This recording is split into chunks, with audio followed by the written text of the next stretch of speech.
नमस्कार दोस्तों, आपके अपने चैनल स्टडी बाई श्याम सुंदर सर पर बहुत बहुत स्वागत है।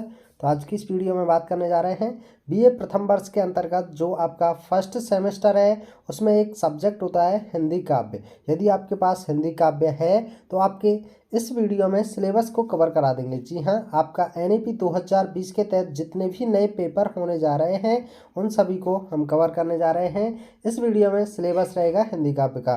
तो चलिए बिना समय गवाए इकाई नंबर फर्स्ट से स्टार्ट करते हैं। इकाई नंबर फर्स्ट में आपको क्या क्या पढ़ना पड़ेगा आइए देख लेते हैं। वैसे इसी तरीके से हमने सभी सब्जेक्ट से संबंधित सिलेबस को कवर करा दिया है। यदि आप सभी को देखना चाहते हैं तो जल्दी से आप देख सकते हैं हमारे चैनल की प्लेलिस्ट में जाकर। तो यहाँ पर है भारतीय ज्ञान परंपरा के अंतर्गत आदिकालीन एवं मध्यकालीन हिंदी काव्य का इतिहास, जो कि आपका यूनिट नंबर फर्स्ट के अंतर्गत रहेगा। चलिए पूरा ही बता देते हैं आपको।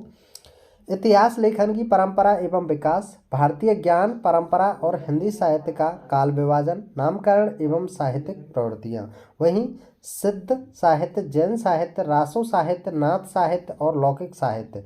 भक्ति आंदोलन के उदय के सामाजिक एवं सांस्कृतिक कारण, भक्ति के प्रमुख संप्रदाय और उनका वैचारिक आधार, निर्गुण और सगुण कवि और उनका महत्व, काव्य, रीतिकाल की सामाजिक सांस्कृतिक पृष्ठभूमि, नामकरण, प्रवृत्तियाँ एवं परिप्रेक्ष्य, रीतिकालीन साहित्य के प्रमुख भेद, रीतिबद्ध, रीति सिद्ध, रीति मुक्त, प्रमुख कवि और उनका काव्य। वहीं आप यूनिट नंबर सेकंड में पढ़ेंगे आधुनिक कालीन काव्य का इतिहास। जी हाँ, आधुनिक कालीन काव्य के इतिहास के अंतर्गत आप पढ़ने वाले हैं सामाजिक सांस्कृतिक पृष्ठभूमि, नामकरण एवं प्रवृत्तियाँ, 1857 का प्रथम स्वतंत्रता संग्राम और पुनर्जागरण, हिंदी नवजागरण, भारतेंदु युग, द्विवेदी युग एवं छायावाद की प्रवृत्तियाँ एवं अवदान, उत्तर छायावाद की विविध वैचारिक प्रवृत्तियाँ, प्रगतिवाद, प्रयोगवाद, नई कविता, समकालीन कविता, प्रमुख साहित्यकार, रचनाएं और साहित्यकार विशेषताएं।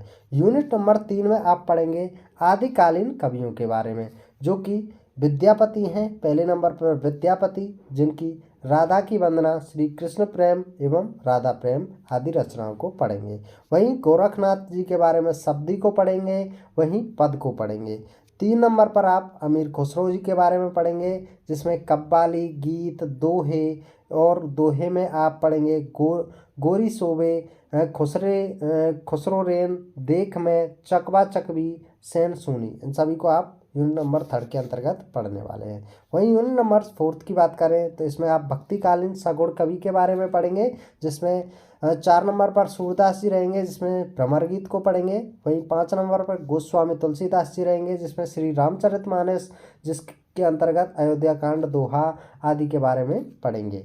वहीं यूनिट नंबर 5 में आप भक्तिकालीन नवगढ़ कवि के बारे में पढ़ेंगे, जो कि कबीरदास जी हैं, जिनमें आप गुरुदेव को अंग, विरह को अंग, इन सभी के बारे में पढ़ेंगे। नेक्स्ट है आपका मलिक मोहम्मद जायसी, ये भी काफ़ी फेमस है, इनके बारे में भी पढ़ेंगे। और मानसरोदक खंड का भी आप यहाँ पर व्याख्या पढ़ने वाले हैं। वही यूनिट नंबर नेक्स्ट देखें 6 को, तो रीतिकालीन कवियों के बारे में भी पढ़ेंगे, जिसमें केशव दास जी हैं, बिहारी लाल जी हैं, घनानंद जी हैं, जिसमें केशव दास जी के लिए कवि प्रिया, तृतीय प्रभाव, जिसमें बिहारी लाल जी प्रारंभ के 10 दोहे, घनानंद में आप सुजान हित के बारे में पढ़ेंगे। आगे बात करें यूनिट नंबर 7 की, जिसमें आधुनिक कवियों के बारे में पढ़ेंगे, जैसे कि भारतेंदु हरिश्चंद्र, जिसके अंतर्गत आप मातृभाषा प्रेम पर दोहे, रो कहूँ जो तो अमंगल होए, ब्रज की लता पता मोहे कीजिए, इन सभी के बारे में पढ़ेंगे।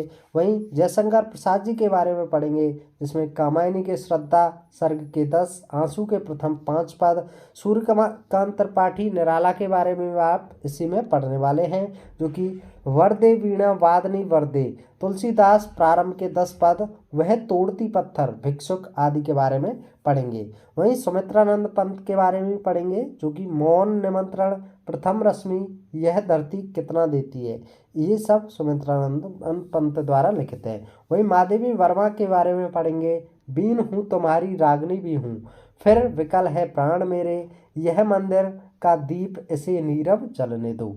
आगे बताते हैं, जो कि आपकी 8वीं यूनिट जो रहेगी, इसमें आप पढ़ेंगे छायावादोत्तर कवि और हिंदी में शोध, जिसमें आज्ञा जी के बारे में पढ़ेंगे, जिसमें नदी के द्वीप हैं, यह द्वीप अकेला, कलगी बाजरे की, मुक्तिबोध के बारे में पढ़ेंगे जिसमें विचार आते हैं, भूल गलती। नागार्जुन जी के बारे में पढ़ेंगे, अकाल और उसके बाद बादल को गिरते देखा है। वहीं धर्मवीर भारती के बारे में पढ़ेंगे जो बुआई का गीत, कविता की मौत के बारे में भी पढ़ेंगे। आगे है 20वां धूमिल। धूमिल जी के बारे में पढ़ेंगे जिसमें रोटी और संसद, मोचीराम। आगे बात करें तो हम 9वीं इकाई के बारे में बात करें जिसमें हिंदी साहित्य में शोध के बारे में आप पढ़ने जाएंगे। तो इस तरह से आप सभी यूनिट को कंप्लीट कर सकते हैं। यदि आप चाहते हैं कि हम आपके लिए सभी यूनिट्स को कंप्लीट करा दें जो कि NEP 2020 के द्वारा आपके पेपर होने जा रहे हैं भविष्य में, तो आप हमारे चैनल की प्लेलिस्ट में जा सकते हैं और वहां से पूरी तैयारी कर सकते हैं। तो चलिए मिलते हैं नेक्स्ट वीडियो में। Thanks for watching. जय हिंद, जय भारत।